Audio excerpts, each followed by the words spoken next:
Hello, my name is Santiago Arteaga, and my project is going to be on obesity. And the reason why I chose obesity was because I have seen it affect many of my family members, so I just wanted to look into it and see what causes obesity and some prevention techniques for it. So, what is obesity?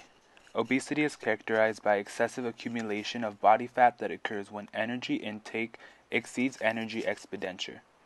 Obesity reduces the body's ability to burn fat for energy and increases the conversion of glucose directly into fat and quickly converts the calories consumed into stored fat. More than 68% of American adults are overweight or obese, and more than 35% of adults are obese.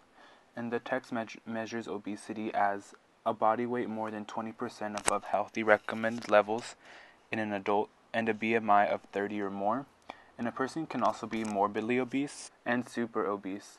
And the text measures someone who is morbidly obese as having a body weight of 100 or more above healthy recommended levels in an adult and having a BMI of 40 or more. And someone who is super obese is having a body weight that is 150 pounds or more above healthy recommended levels in an adult and having a BMI of 50 or more. So where is obesity heading? In medical news today, the World Obesity Federation has estimated what the global rate of obesity will be by 2025 if current trends continue. The report reveals that in the next 10 years, more than 177 million people will be severely obese, doubling the number of people who were severely obese in 2010. By 2025, the U.S. will have the greatest number of severely obese people with over 25,000. An increase of more than 6,000 on 2014 figures. The report also predicts that almost 2.7 billion adults across the globe will be overweight or obese by 2025, increasing more than 700 million from 2014 figures. Once again, the U.S. will be the most affected, with more than 190,000 adults predicted to be overweight or obese in the next 10 years. So how can someone become obese? Well, there's different factors that contribute to someone becoming overweight or obese. And the first factor can be genetics, and having obese relatives increases one's risk for obesity, even if the family members do not live together or share the same patterns of exercise and food intake. Family lifestyle and environment can also be major factors. Family has a big role in one's dieting. If your family is constantly eating out to fast food restaurants, then obviously you are too. And if your family is eating very healthy, then you are also going to. And the journal called Racial Differences in Obesity-Related Risk Factors, published by the Journal of Pediatric Psychology, investigated a range of obesity-related socio-behavior risk factors in children born of obese mothers based upon racial differences. The sample included 142 black and 151 white 2-year-old children.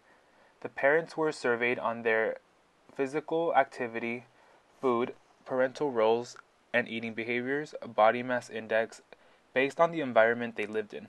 The results showed that black families were at higher risk of developing child obesity. Based on the environment, black families had higher exposure to unhealthy foods such as soda and were exposed to unhealthier lifestyles such as long periods of watching television. According to the article, the data shows how a greater number of risk factors for obesity among black children and their families compared with the white children, even after adjustments for maternal BMI and socioeconomic status. This proves that not only the environment but family influences can promote unhealthy eating. The next factor is inactivity, and that basically means that you're not going out and doing any physical activities past the recommended time, which is about 30 minutes, and there's no type of engagement maybe with other people around you, and you're kind of just secluded into yourself, maybe by watching TV. The next factor that contributes to becoming obese is an unhealthy diet. And eating fast food and eating past the recommended serving size for your body type is a type of unhealthy eating. And in the journal article, A Hidden Factor in the Obesity Crisis from the California Management Review, it is explained that people who constantly underestimate the threats of a poor diet in fact become more overweight than people who currently believe that poor diet is a primary cause of obesity. This basically tells us that we have to be knowledgeable of what we eat and the type of health habits that we're adopting.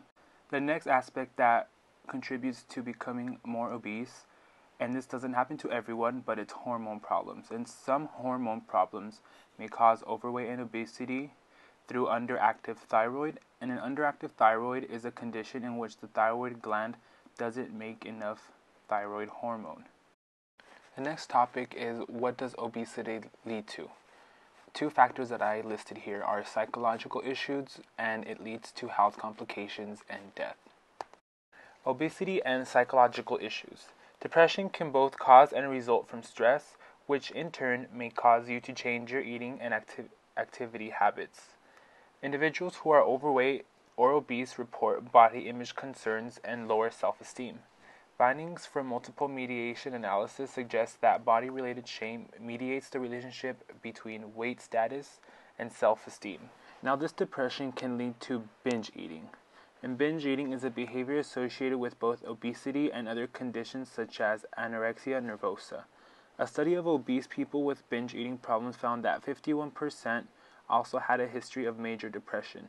Additional research shows that obese women with binge eating disorder who experience teasing about their appearance later develop body dissatisfaction and depression. Obesity also leads to death. Diets high in saturated fat and trans fat are known to raise cholesterol levels, or bad cholesterol, also known as LDL. They send the body's blood clotting system into high gear and make the blood more viscous in just a few hours, increasing the risk of heart attack or stroke.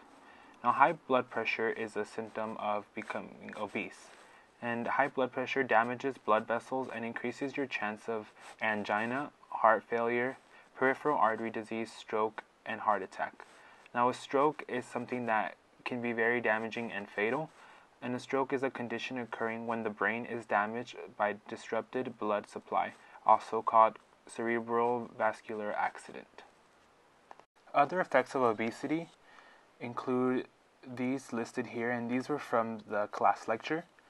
The different effects include skin problems, sleep and breathing disorders, back pain, arthritis, bone and joint disorders, pregnancy complications, cardiovascular disease, diabetes, unhealthy cholesterol levels, hypertension, cancer, impaired immune function, and gallbladder and kidney disease.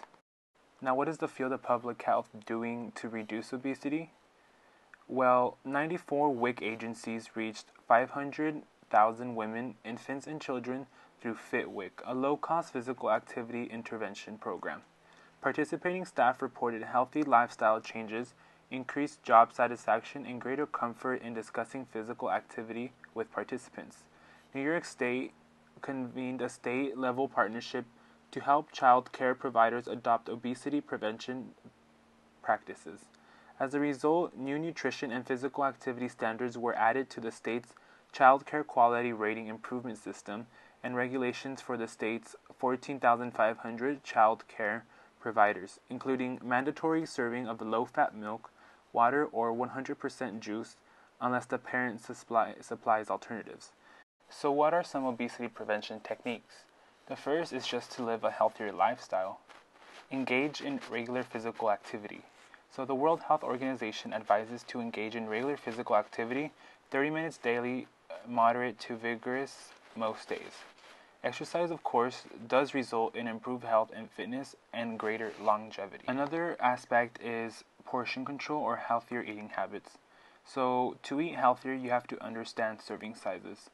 According to choosemyplate.gov, portions should be eaten as follows.